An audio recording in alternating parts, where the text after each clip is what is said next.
businesses and clients across Lincoln. Because at Midwest Bank, we believe banking is about people, not just numbers.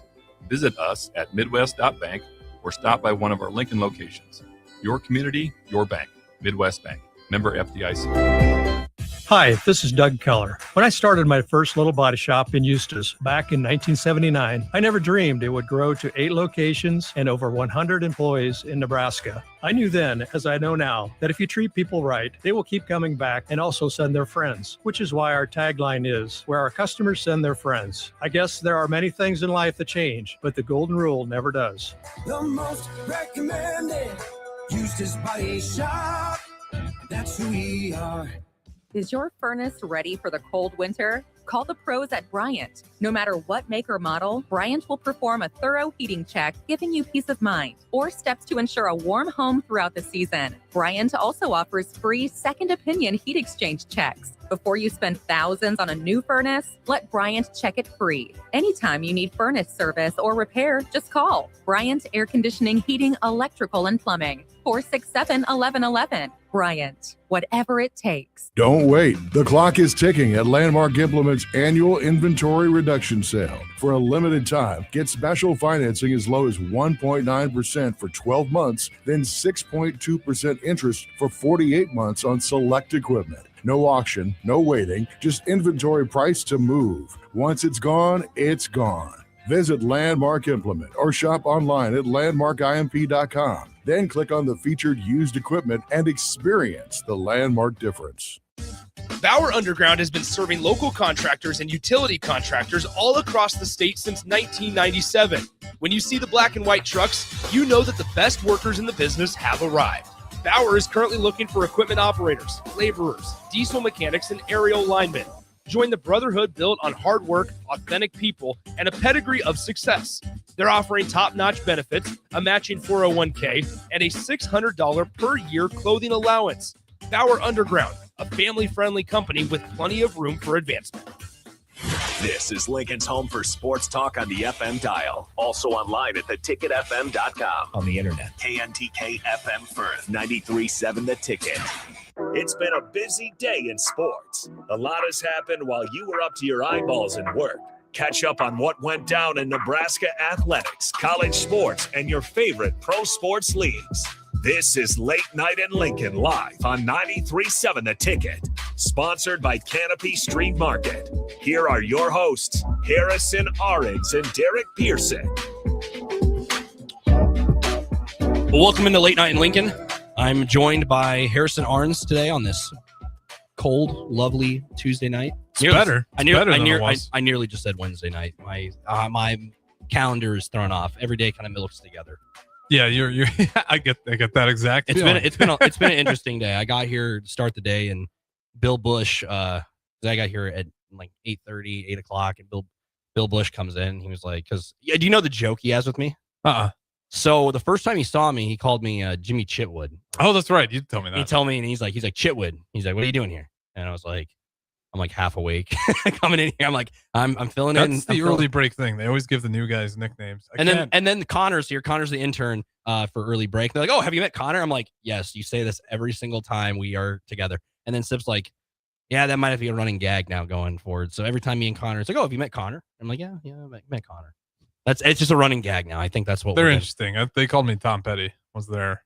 I still think my face was a little skinnier. I still think you look like Jared Goff. I still think Nick Foles. That's the Nick Foles. Like if you had like a little bit of a stubble or something like that, I could see the Nick Foles. You gotta wear get an Eagles number 9 jersey and walk down O Street here. It'd be a good Halloween costume. I think I could pull it off. Well, I need to get a little bit back into shape. I'm not fat, but I don't look like I could go run laps right now. You're not huge. I mean, you're not a big dude, but it's like I definitely look far away from an NFL player, though. I mean, if you're quickly looking down the street, it's a little dark out. Maybe. Well, they'll see a pasty guy just sitting here like, yeah. Nick Foles wasn't the, you're not giving yourself the credits as due, but 402-464-5685. You want to join in the chat here. Also on Facebook, X, YouTube, and Allo Channel 961. We're rocking with you till the bottom of the hour here. What did you think of the game? That's what I want to know about. Nebraska, you got to watch you took the words right out of my mouth. Nebraska basketball, 6 o'clock game. And mind you, I hate the 8 o'clock starts. I like that. I like 6 o'clock. Yeah. It's nice. I got out of here around 5:45 and missed maybe the first like couple 4 minutes, but I caught the rest. There are no moral victories in sports is kind of the cliche. Yep. But I think if you have to take something from this game, it is what a moral victory kind of defines. You are missing Braden Frager, obviously due to that injury to his leg against Washington about a week ago. And then all of a sudden, I was here when the rink mast news broke that he was sick. And then you hear that, it's like, oh man, that is unfortunate because he missed so much time last year. You know, you want him in these big games and he misses this one. We really haven't seen a Nebraska team. And we did last year, but this is a little different. We haven't really seen how they responded seeing a Frager and Mask gone. And I mean, to credit to them, I mean, they hung around. They led for like 38 minutes, I think, of the game. Yeah, all but a minute and some change. Michigan took over. And I know people are going to blame the refs. I know the foul discrepancy is what it is. But I don't know if you can vouch that if you are not scoring for 3 minutes and 45 seconds and change. I think you can punch your ticket. And if it happens again. But if you're not scoring, you are allowing, they're going to obviously score on the other end in some shape or form. Well, Michigan, the thing is, Michigan wasn't scoring either. And Nebraska only scored 20-some points, and it's 22 points in the second half. And Michigan only scored 27. But how many of Michigan's 27 points were from the free throws? There were a lot of them. They weren't scoring either. And that's kind of why. Like, right, you don't want to bail out the refs, but I'm like a very, very large chunk of all of the second half points for Michigan were purely from the free throw line. And I think that's where people's frustrations get. Wasn't all in the rest, but I do want to read this tweet. I read it off air. It's hilarious. And I know John Squire, he's a fan of the ticket, so I'm going to read it. Go for it. Because there's a lot of elements going into this. Did the refs make Nebraska lose the game? No. Did they help? Definitely not either. But I'm not going to say it's all in the refs. To your point, that was an absolutely cold streak from Nebraska's offense. You can't do that if you're going to go. If you want to go win the national championship, you can't have cold stretches like that. But they still fought hard. And all of this to say, and John Squire puts it up pretty nicely, says Nebraska versus the refs, Nebraska versus the announcers, because Nick Whyman, who was announcing that game, who was a alumni for the Wolverines. I can't remember the play-by-play. Play-by-play guy is called Notre Dame football, and he's been around forever, called Spring Football on NBC.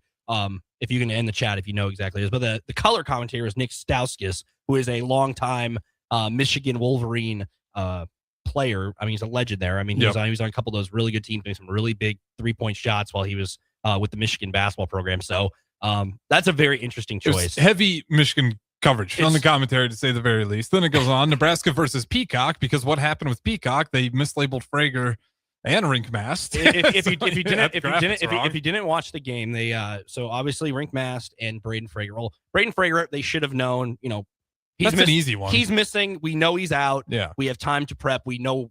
I mean, I just don't know how you screw that up, because you're there before the game. Like if you're calling a game or you're covering a game, you can go up to the, before the game, be like, hey, I'm not 100% sure. It's kind of an embarrassing question. I could get it. Like, I know you're number 5 in the nation, but which one of you is Braden Frager? Yeah, we haven't been taking you guys seriously until now. It's kind of a I don't, because NBC, I mean, they do call college basketball, but not primarily. Yeah. Which, I mean, I think a coach would understand. Like, sorry, we're not 100% familiar with their team.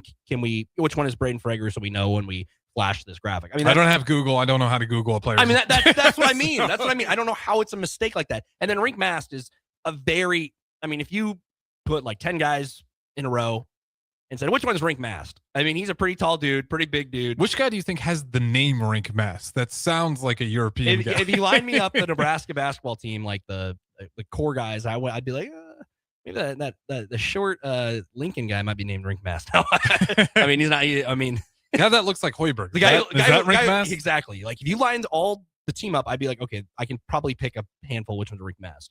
And if you, like you said, you have the internet is what you have.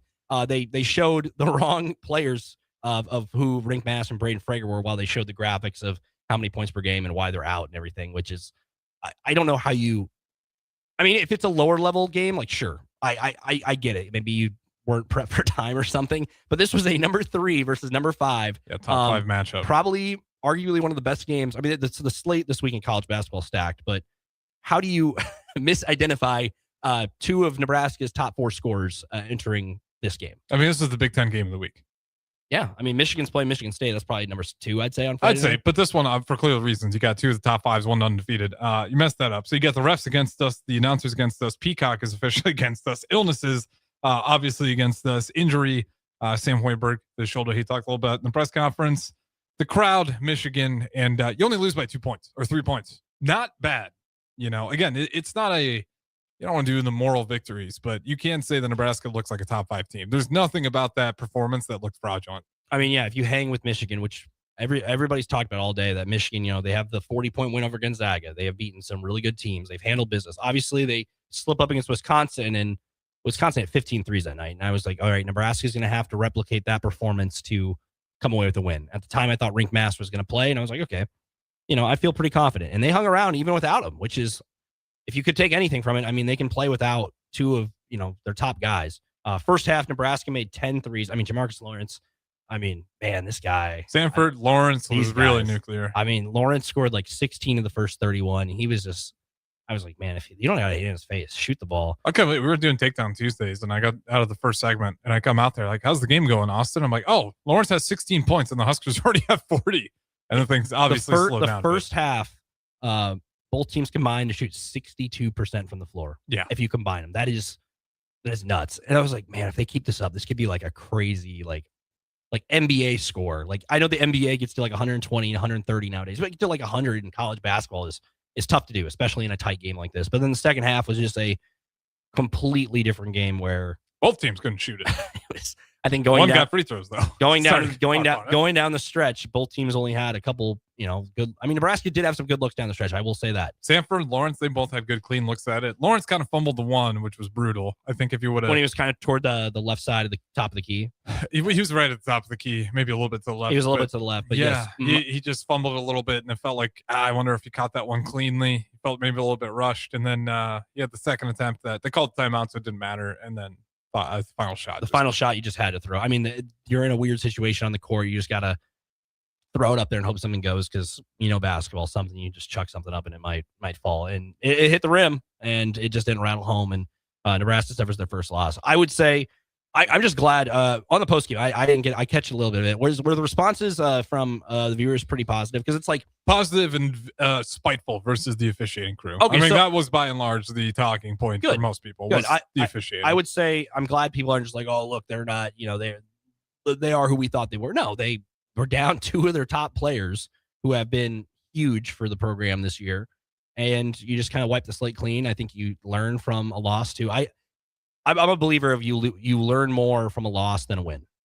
Yeah, and again, you really want to attack those bigs. Like the point paints weren't bad, but they weren't necessarily going up and at guys trying to rack up fouls. You think, you had Rink Mast, who isn't the most athletic guy, but what Rink Mast is very solid and sturdy.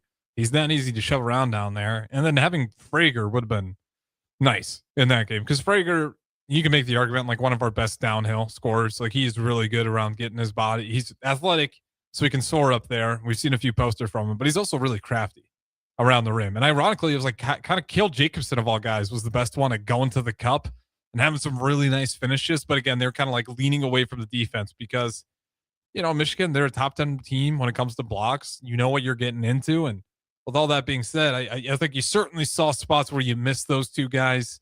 Obviously, Burke Berukson like late in the game had an open one in the corner. You'd like to see him take that shot, but you think if Rink Mast is playing, Rink Mast would be in that spot, and then he probably would go ahead and pull the trigger on it. So the guys were figuring out how to play a little bit without it, and the style looked a little bit different.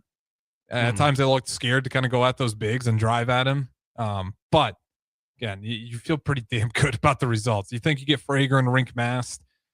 It may be a different officiating crew. Even if he has the same officiating crew, I think you feel really good about Nebraska's chances pulling that one out. I look at the bench points too. We knew Nebraska would need somebody to step up. Michigan had 22 bench points.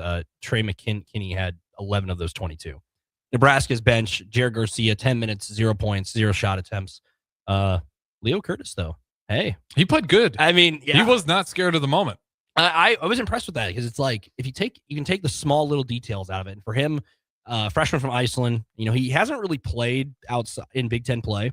Yeah, he's played mostly in those blowout, like the Oregon game. Yeah, but no Big Ten play, like you said. Like he's made appearances in some of those non-con games, but Big Ten play he's appeared in when the game's kind of out of reach and both teams are kind of just packing up the bags and moving on to the next one. But for him to kind of get in there and versus Michigan football team. And they got some big dudes on their team. And for him to go out there, I mean, this little like cream kind of left-handed like hook. He's got a unique arsenal. I mean, it's got a really goofy 3-point jumper. I'm not gonna lie. It wasn't the most like crafty shot, but it went in. So, and that's all it counts in the stat book. 6 points, 3 or 4 from the floor. I mean, grabbed a board, got a steal. I mean, he's interesting to me because at Iceland he shot the ball really well. Again, like the jumper doesn't look. I shouldn't call it goofy, but it doesn't look traditional. But I mean, hey, if you're that tall, not a whole lot of people are going to be able to contest it anyways. You don't necessarily need the Price Sanford, like just quick trigger 3. You're going to have the time and space to get it off. Pleasantly surprised by him. Another guy that stuck out was Cale Jacobson. And you can kind of see that when you go through the minutes. I thought he played really well given the amount of minutes he had to play. Sam Hoiberg played 39. I think that's also where you saw Huskers offense really struggle in the second half because we didn't have the depth. I mean, all of our starters played 35, 36, 39. Yep. There was not a lot of rest to be found. And when you got to go play a team like Michigan, who's going to be that imposing defensively, I think that's probably where they got their cold streak, really. I'm going to just assume a lot of it was, again, a pretty quick turnaround. And then you also are playing guys in your starting lineup all 35-plus minutes. And I think that's why they were starting to short arm some of those threes. So I got Curtis's season log up here. So he tied his career high. He had 6 against FIU back in November 8th. And then Florida International Panthers. And then he had Maryland Eastern Shore. He got 6 against them on November 11th. Since then, Creighton, 1 minute. Wisconsin, 3 minutes. North Dakota, 2 minutes. New Hampshire, 3 minutes. Oregon, 3 minutes. Northwestern, Washington, Minnesota, 1 minute. And then tonight, 13 minutes. The most he played before that was 10 against Maryland Eastern Shore. And, I mean, 13 minutes right there. And you're looking at a team that they have depth as you can. But, I mean, hey, if you're going to come in and maybe you can play a good 4-minute spurt if somebody's in foul trouble, now you have a guy you can maybe trust in that situation. Because, I don't know. You would say rink mass, I don't know, illness. I don't know. It's that time of the year. Everybody's getting sick. And something happens like that. You can trust a guy like that to step in, especially as a freshman. And I was afraid the moment would be too big because you never know really when, freshmen step in the same way in high school it is. Like when freshmen step on the varsity field, you can kind of tell at the moment, might be a little too anxiety gets to people. Exactly. And you're like, whoa, Michigan's arena. I can't mess up. We're undefeated. Oh my Lord. I have to guard the Michigan Wolverine. And he didn't really seem to have. He fit right in. He fit right in, averaging 1 point per game so far, coming at 1.5 points per game in a limited role. So it's not like anything against him. It's just he hasn't had the opportunity because when he does come in, the game's in hand, and it's just final 2-3 minutes of the game. So for him to do that, I mean, that's awesome because it adds just more to a layer. Another iron in the fire because even Garcia, who he didn't really make an impact too much today, but you've seen parts of his game that you really like. You've seen some parts of Leo Curtis's game. Like you're starting to see some of these guys like where their strengths are. It's just gonna be a matter of getting comfortable. Garcia for me is like he's starting to get there, but he'll have his moments where I think you give him some more run in this offense, he'll really start flowing the same way we kind of see Rink Mass and the other guys do because he has a jumper, and when he's feeling it, it looks really good. But he's also got some nice footwork inside that I think he can catch some bigs off guard in that Nebraska offense. I'm kind of waiting to see what his game continues to develop into. But now you got Leo Curtis, like we said. So if you can put more irons in the fire, that's great. Before you move forward on Nebraska, before we take a little peek at Illinois and what Nebraska is bringing to that, 2 more undefeateds are left. Nebraska, obviously, you can X them off. Arizona barely escaped last night, and Miami, Ohio, who won by 2 points against. Oh my Lord, they've had some fun games. Like I'm not even gonna lie. Like it's a good watch. They beat Buffalo about a week ago, 105-102. They hit it like a buzzer beater to send it to overtime in that game. How many OTs games have they been in? I feel like they're racking them up lately. They've been in a lot of them. Buffalo was one of them. They won 105-102 in that one.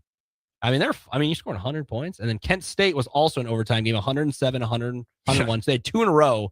And then tonight, this was regulation, but they held on. They held off a comeback. Elmer, their number 1 guy, had 30 points, a career high.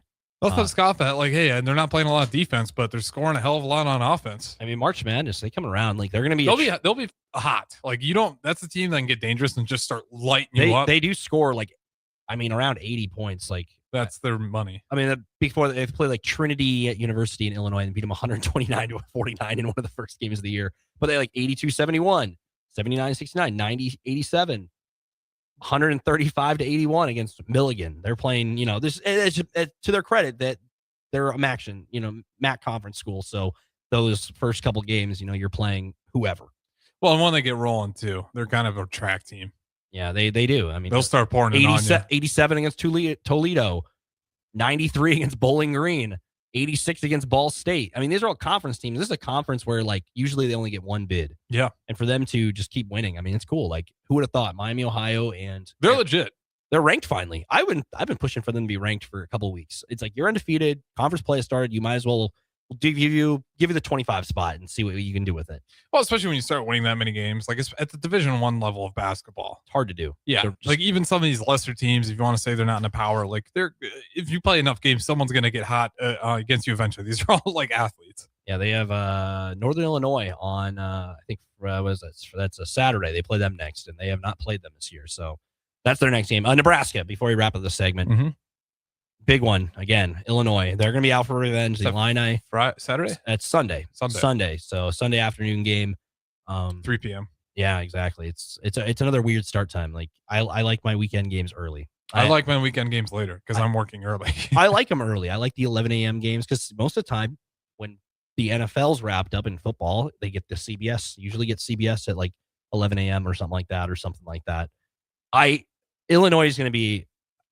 I mean, Frager. We'll know more as the week progresses. Frank Mast we should have back. I'd imagine by Sunday the flu bug gets out of his system. Yeah, I'm strapped to an IV on the flight back from Michigan. Hopefully he just doesn't lose too much weight. Exactly. I mean, he's got time to put it back on and put back on that muscle. Illinois, I think it's gonna be another close game. It's at home this time though. They've looked really good though. Home since our loss. They beat Purdue, and Purdue's been. I mean, I don't know. Purdue's a weird team. What's his name? Also had 46 points. He went nuclear. Illinois got that offensive capability though. Like they got some absolute studs on there. So I know we beat them before, and now it's at home, and we might be back to full health, even if we don't have Frager. Like that's going to be another tough game. I mean, that'll be huge though if Nebraska pulls that one out. Like I mean, you look at the stretch because we'll have Purdue, not too soon after. I think you kind of looked at Illinois, Purdue, and of course this game here tonight with Michigan, and you're hoping to win 2 of the 3 and 1 of 3 at worst. My thing about Illinois, I like Andre Stojakovic is on the team. He's so good. You know who his dad is. I assume you know if you play 2K. You don't know Stojakovic? No. Why am I blanking? You don't know who Peja Stojakovic is his dad. He played Kings? He played for the Kings and jumped around the NBA. So that's his son. Okay. So like that kind of makes sense now if you see his game. he's a good 3-point shooter because Peja Stojakovic in like the old 2Ks was like a 3-point like automatic shot. Like he wasn't the highest overall, but easy animation, easy. Yeah, if you know the buttons. But yeah, Andre Stojakovic, he was at Stanford for a year. Last year was at Cal. They weren't great, but he was probably Cal's best player. And now he's at Illinois. And I mean, I think it's cool just because I was like, man, I remember watching. I think he played for the Hornets for a bit. I'm gonna look at Peja Stojakovic's career. We're diving down here. Yeah, I mean, he played everywhere. Kings 98 to 06, Pacers 06, Hornets 06 to 2010. Raptors, I should have known that one. And then he was on the Mavericks in 2011. So he was on that Mavericks team that beat the Heat. No, okay. I don't think let's see. I don't know if he really played, but that's cool that he got a ring. He was on that team. He signed in January of that year. Averaged 7.1 points per game during the playoff run. He scored 20 in 2 of those playoff games. I don't remember that. And then he retired in December just because he had ongoing back problems, just because he was getting older, end of his career, went out as champion. That's pretty good for Stojakovic. That's a nice run right there. Yeah, and he was a director of player personnel for the Kings for a bit. I remember that. But yeah, like that's when I hear Illinois, I always think of Stojakovic now, just because I remember he went there, and I remember when he was getting recruited, and I was like still in college, and it was like, oh my gosh, I'm getting old. This guy's kid. Do you feel that way when those like graphics come up? It's like Frank Gore Jr.'s kid is a senior in college. Yeah, I mean, I'm still. You see some of those players, and then like even when I'm thinking of like when I'm playing 2K back in the day, just dicing people up with Matt Miller on the Heat when he was Mike Miller. Or yeah, not Matt Miller. Mike Miller. Thank you. Yes. Yeah, with the long hair, white boy, just absolutely green light on 2K, and I'm starting to feel old. And like they just retired Derrick Rose's jersey. I'm like, man, I'm take me back to 2011. That was yesterday. What could have been with Derrick Rose, man? I mean, one of the best what ifs ever. That's another segment we could have for another day. Like, what are the biggest what ifs in sports? That's got to be one of them. Youngest MVP. Youngest MVP. he doesn't land wrong in that first playoff game for the Chicago Bulls, because since that moment, the Bulls really haven't really been back. No. I would say they haven't. I mean, DeMar DeRozan, Zach LaVine era for a little bit when they had Lonzo Ball and everyone was healthy and Alex Caruso. That was a good team. I mean, Alex Caruso, DeMar DeRozan, Zach LaVine, Lonzo Ball. He was just a 3-and-D guy. They were like number one at one point. I think 2022 season. Then the injuries, and they just kind of fell out. Lonzo, Zach, Alex Caruso all got hurt. That's crazy. And then it was over. And look at them; they're still trying to put together a team. So play in, here we come. Every year, it's them, us versus Heat. It's the Heat versus the Bulls. You're a Bulls fan, aren't you? Yeah. There you go. What made you a Bulls fan? Chicago. Oh, Michael Jordan, Chicago Bears. So you're a Cubs fan. Cardinals. What? Godfather was a Cardinals fan. Okay. And he got me lots of gifts when I was younger. I don't know if you show up at Wrigley and be like, yeah, I cheer for the Bears. I don't. I will not show up and say that. You would be. I'll just stay silent. I don't know. This segment we might have to clip this. I'm gonna have to use this. Go Blackhawks though. Okay, then they might make up for you. What is that? Three of four teams in there. Yeah. Plus MLB. I will be honest. That's probably my least to the heart affiliation. There you go. So there you. So someone said I couldn't wear the Cardinals gear, and I'd be like, it's fine. You won the loyalty back to the Chicagoans. So we'll be back. Harrison, you getting out of here? Yes, sir. All right. So I'll get you in for the last half hour. We'll be back here late night in Lincoln. Nick Whyman, Harrison Arn's getting out of here. Thank you for staying here for another half hour. Shopping for new flooring is different today. Getting your questions answered, making the right selection, getting the best value, and installed quickly and professionally. Visit ostreetcarpet.com or shop our store. We'll answer all your questions and help you make the right choice. You'll be enjoying your new floor in just days for less than you'd pay elsewhere. Carpet, vinyl, wood, laminate, tile, and area rugs. We've got it all. O Street Carpet. 1732 O Street. Family owned and operated. Always the best value. When you were a kid, clubs were cool. Robotics club and space club and stuff like that. But what do adults get? Book clubs and quilting clubs? Nah, forget that. How about margarita clubs and old-fashioned clubs? Get to Upside Bar and Lounge for the best clubs in town. Try all 10 varieties of Upside margaritas or old fashions and take home a free souvenir glass. Grab the whole crew and pair it with taco night on Mondays or whiskey Wednesdays. Upside Bar and Lounge at 29th and Pine Lake. Tune in to Outside the Box from 4 to 5 p.m. for everything you need to know about the Lincoln Stars. Join head coach Rocky Russo and play-by-play voice Alex Verne as they sit down with special player guests to tell the story of the Lincoln Stars and give you all the news and notes you need from around the USHL. That's Outside the Box with the Lincoln Stars on 93.7 The Ticket and theticketfm.com. Big box stores are tempting for buying equipment for your high schooler in sports or for yourself in your sports leisures. But buying new is awfully expensive. Why not go somewhere with new and used options? Play It Again Sports has quality, slightly to gently used equipment, and 50% of their inventory is actually new equipment. And it's more than baseball, softball, and golf. They also have equipment for disc golf, fitness, hockey, and more. Plus, they're always buying products. Bring your gear you're done with and get trade money on the spot. Play It Again Sports at 48th and Vine. All right, fellas, it's January. You're setting goals, you're hitting the gym, but have you checked what's going on inside the engine? At Advanced Medical Imaging, the Wellness Within program makes it easy. They have different levels of preventive scans so you can choose exactly what fits your health goals, from quick baseline checks to full body insights.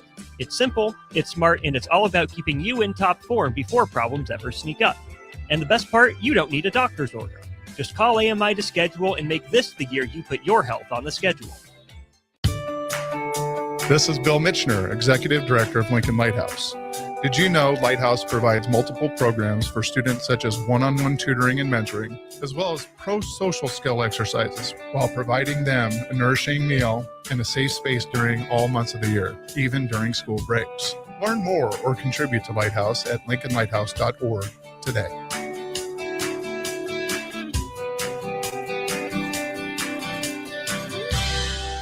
Hey Husker Nation, this is Todd Euler, two-time national champion, here to talk to you about Window World Lincoln. At Window World, we specialize in replacement windows, doors, siding, and roofing. Whether you're looking to enhance the beauty of your home or increase its energy efficiency, we've got you covered. And here's the best part. We offer the best for less. Our team is dedicated to providing top quality products and exceptional service at affordable prices. We want to earn your business and make your home improvement dreams a reality. So why wait? Contact Window World Lincoln today at 464-7313 or visit our website at windowworldlincoln.com. Window World Lincoln, where quality meets affordability. With UBT, you've got total control over your money. Like Doug, who runs his game day tailgate like a well-oiled machine. I got burgers, brats, chicken, dogs, plus all the fixins. And with the UBT Go app, I can track my food spending from anywhere. Pro move. They don't call me Grill Sergeant for nothing. No matter your goals, UBT helps you feel good about reaching them. Union Bank and Trust. Member FDIC. Ticket listeners know a dream team when they see one. At Applied Connective, we've been in the game for 20 years and have developed a team of world-class leaders in all things IT. From cybersecurity and Microsoft products to physical security, audio-video, infrastructure, business phone systems, and anything in between. We'll help you leverage technology to become your most secure, efficient, and profitable. Head to our website to check out real reviews and testimonials and sign up for a free tech consultation. We can show you where you might be vulnerable, inefficient, or overspending. It's a game changer, and it's totally free. Claim yours right now at appliedconnective.com. So as women, we're so hard on ourselves, and I just wanted a simple way to feel confident again and to feel like me again. And the Spectrum 7 at Max Tan gave me that little spark back and can also give it to you too. A full body light that makes my skin and my spirit feel brighter. Back to Late Night in Lincoln live on 93.7 The Ticket. Here are your hosts, Harrison Arons and Derek Pearson.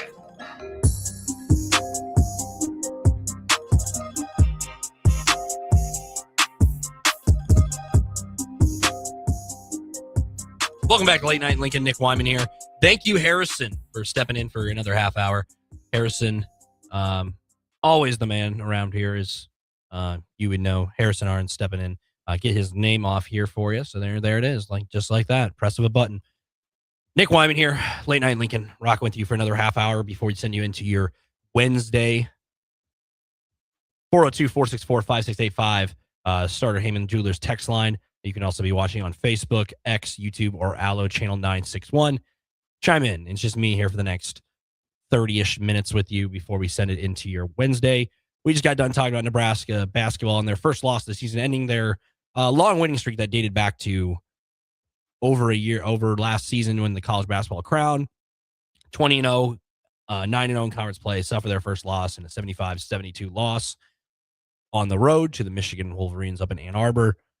Final thoughts on that. Just a tough loss, just because you had all momentum and you're down. You missed two guys. Obviously, there were some calls that people are going to talk about all over the state for the next 48, 72 hours. But the season's not over on January 27th, 2026. The season is not defined in the month of January. As they say, we sleep in May. The season still has February and March, where Nebraska will turn their attention, come back home here, and they'll play Illinois on Sunday. We'll have post-game for that one as well. We'll plug that again later in the closing segment. I want to shift gears a little bit and move on to another topic in Nebraska land. Nebraska football schedule officially dates coming out earlier this evening. Kind of fresh news. The Big Ten announced the 2026 football schedule on Tuesday, providing all 18 schools with dates with their 9 conference games. Nebraska obviously knew they were playing their 3 non-con games and what days those were on. And now they're official what the slate of those 12 regular season games look like from top to bottom, starting in August and wrapping up on, obviously, Black Friday for the Cornhuskers. Nebraska will play Big Ten home games at Memorial Stadium, along with 5 league road contests after opening the season with 3 non-conference games at Memorial Stadium. Nebraska begins Big Ten play with a road game in East Lansing against the Michigan State Spartans on Saturday, September 26th. At that conference game, Michigan State's going to be a very different looking team. Pat Fitzgerald leading them. No Eden Childs anymore, but Pat Fitzgerald's he's kind of been an Achilles heel for Nebraska. He always, when he was at Northwestern, he always found a way to win against Northwestern. It felt like there were a couple games, the Ron Kellogg Hail Mary, but it felt like in recent history from the late 2010s, he found a way to win no matter what, whether it be he played in the United States or played over in Ireland. I will not go into that game, but we all know what happened there in Ireland during that Nebraska-Northwestern game. Nebraska plays host to 3 home games in October, including back-to-back home games to begin the month.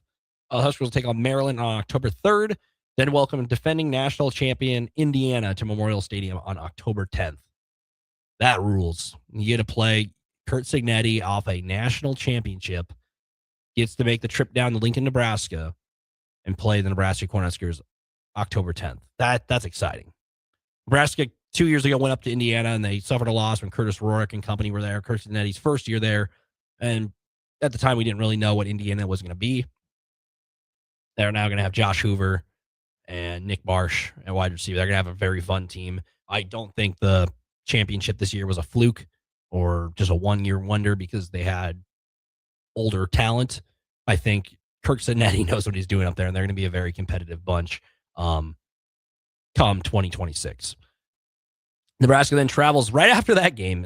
Stick with me here. If you have any opinions on the Nebraska football schedule, please text in 402-464-5685 if you have any opinions on what your thoughts, initial thoughts, seeing the schedule, and what you think. What's one game that stands out to you that you are excited for? Obviously, there's Iowa, Indiana because you're playing national team. But back to my point, Nebraska has that October 10th game against Indiana, the defending national champions, on October 10th. And then they travel to take on the college football playoff semifinalist Oregon 7 days later on October 17th, which is a interesting, then they have a bye week, obviously, after that. But you have, your first couple games, 5 games, and you have Indiana, the defending national champions. And then you have to turn around and prepare to face Oregon in Eugene.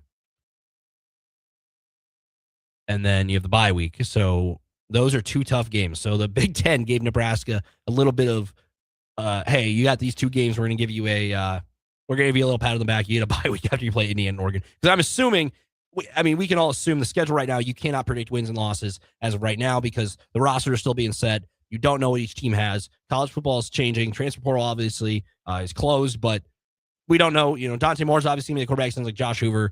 Nebraska, Anthony Calandria, it sounds like. They're going to have, depth with Danny Kalen and TJ Lateef and the rest of the roster. We can go over that one day or another. But right now, just looking at the schedule, you're playing Indiana, and then you have to go play Oregon on the road, and that's just tough. But you do get that bye week. 8147 Texan, do you think Nebraska needs to start 5-0 to make a bowl? I'll look more into that. Right now, picking wins and losses, I hate doing that. Because it's so subjective. We don't know what Michigan State's going to be right now because Pat Fitzgerald's kind of laying the foundation for his team. We just don't know. I will say the MACtion teams always fear me when Nebraska plays or anybody plays those Ohio's because those teams are always hard. Ohio obviously loses their coach, but Ohio always finds a way to win 8-9 games a year. Obviously playing in a smaller conference, the MAC, but they are competitive from top to bottom. They played Ohio State close for a bit this year. They ended up losing that game, obviously, but always a competitive team. But going back to your point, we'll keep it on the schedule here. They have the bye week, and then on Halloween night, Nebraska plays home against Washington. If there's a game for a blackout, I think it would be that one, just because Halloween night, black, I don't know. Obviously, you could choose Ohio State just because it's Ohio State, but I would like to see, going with the Halloween. I'm just spitting it up here. Then you have a 2-game road stand, November 7th at Illinois, at Rutgers on November 14th. Nebraska, Rutgers, they always play weird games, those 2 teams. So I see that on the schedule. Obviously, we knew it beforehand, but now it's a late November game. The weather could be a cold game. It could be a night game. It could be an early game. It's the weather up there. You never know. And Rutgers is always. Nebraska's won up there before a couple times. They won during that COVID year makeup game. Basically, that was you play across your divisions when the Big Ten West and the Big Ten East were around, and they went up there and beat them. Then close out the year, Nebraska has another 2-game stand home against Ohio State on November 21st, and then turn around on Black Friday on the road against the Iowa Hawkeyes in the annual Black Friday game. When I saw this, the Oregon-Indiana stood out to me just because Nebraska's going to go in, you have Ohio, Bowling Green, North Dakota. You assume those are wins just because of you're a Big Ten team, you're playing 2 MAC teams and an FCS team. You win those 3, you're 3-0. Let's move on to conference play. 9-game conference season starts here. Michigan State at least East Lansing. Nebraska has lost games up there before. They've also won games in the past. Taylor Martinez, shout out T-Magic. Won a couple games up there. But we don't know what Michigan State's going to be. Pat Fitzgerald's going to have a team that is going to be, they're going to be tough. Pat Fitzgerald, He has his past, but it's been a couple years, and I think he'll be able to throw a team together that is going to be competitive and get Spartans back. They also have that big NIL foundation thing they're putting together. I can't remember the name. It was like Sparta or whatever. They're going to probably throw together. They're going to find some way to be competitive, I would say. Maryland, you assume they handle business, but Maryland, I mean, they played Nebraska tough last year. Malik Washington's a fun quarterback. I like young quarterback. He made some freshman mistakes. Nearly sneezed. My bad, everybody. But yeah, Malik Washington. I think he's a good quarterback. You know, made some freshman mistakes. You're going to make those. And then you have that game. Then you have Indiana, Oregon, which are going to be probably 1 and 2, maybe top 3 games on your schedule that are going to be the toughest. Washington, don't really know what to think about them right now because the Damon Williams situation where he signed with the Huskies. I hate using the word signed in college football and college sports in general. Signed with Washington. Then he ends up going to the portal allegedly. Goes back, apologizes to his teammates and university basically. I don't know what to think of that. We will not know. There's still time heals all wounds. We'll find out what the Huskies are once the season comes around. Illinois will be tough. Brett Bielema has a tough team always. I don't think any Big Ten game is Gary. You can't just say, "Oh, chalk it up."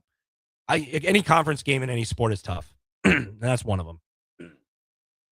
Rutgers, if there's one I'm very confident in, it might be that one or Maryland, but history says don't count those guys out just because you never know. Nebraska's those two programs have played Nebraska tough over the years, so can't just chalk it up as a win, and you can't chalk up wins in January. You can't win the offseason. Then Ohio State and Iowa.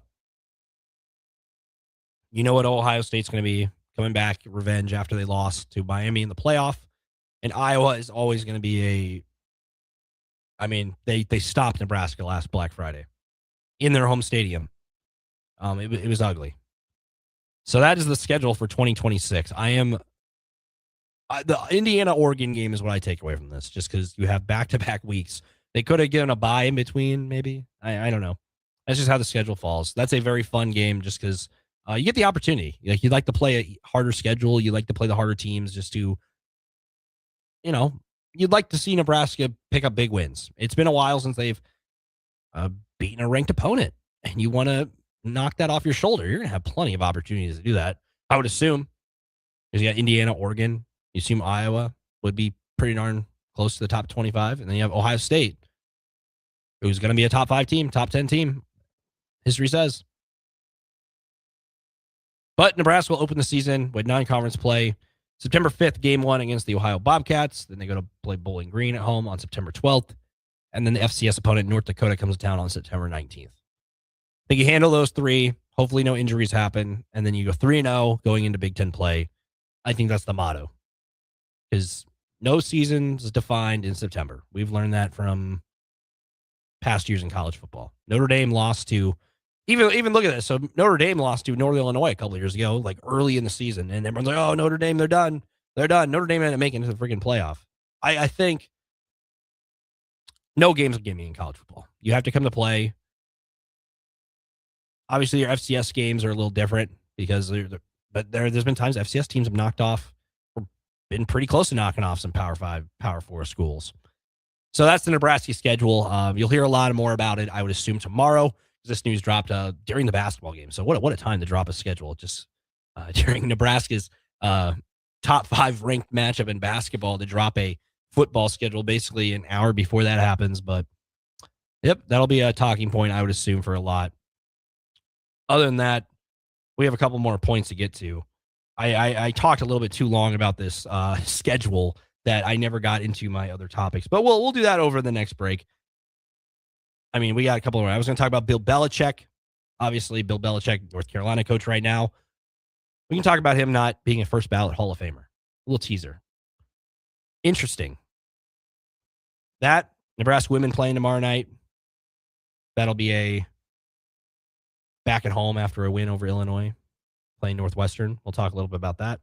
And some news and notes to get caught up on going into Wednesday. So that'll be the little agenda as we get on to the final segment here tonight. You're listening to Late Night Lincoln here with Nick Whyman. We'll be right back here on 93.7 The Ticket.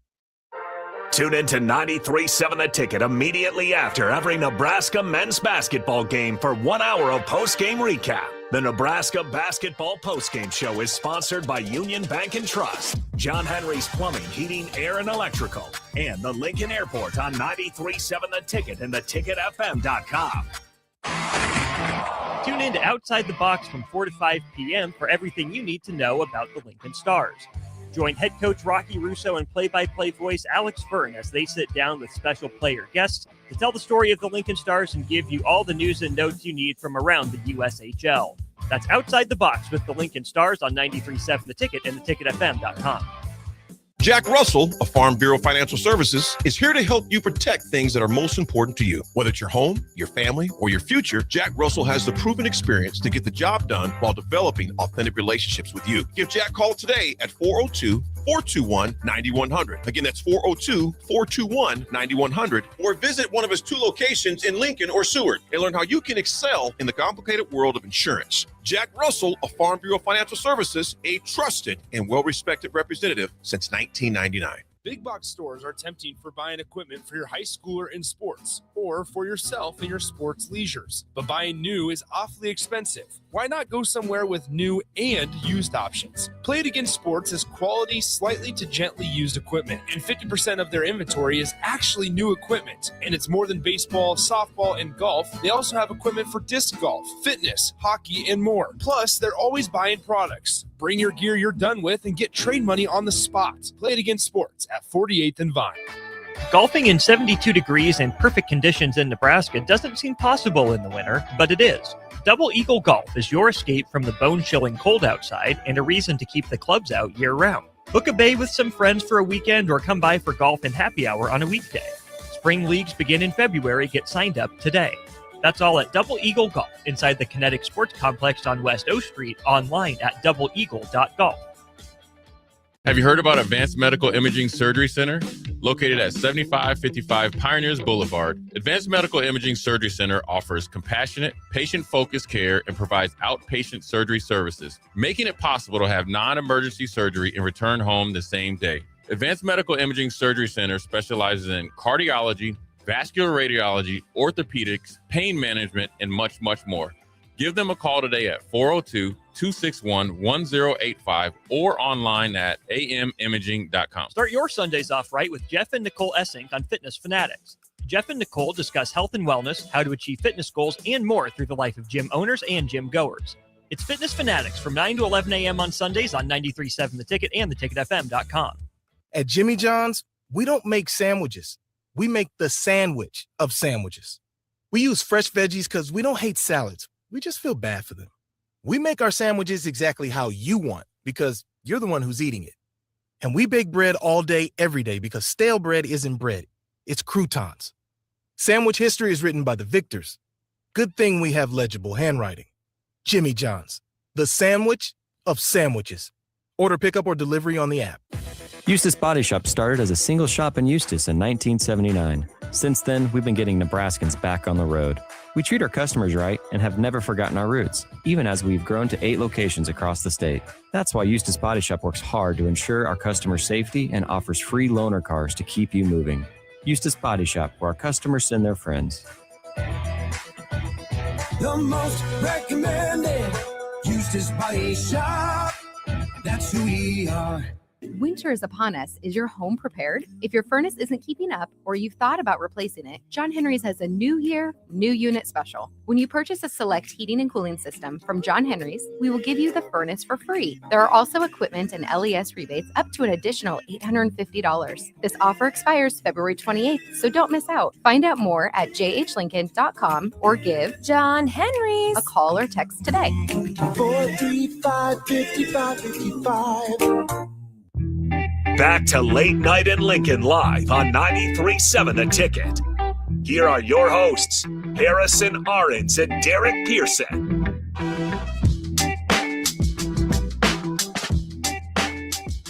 Welcome back. Late Night in Lincoln. Final segment on this Tuesday evening, January 27, 2026.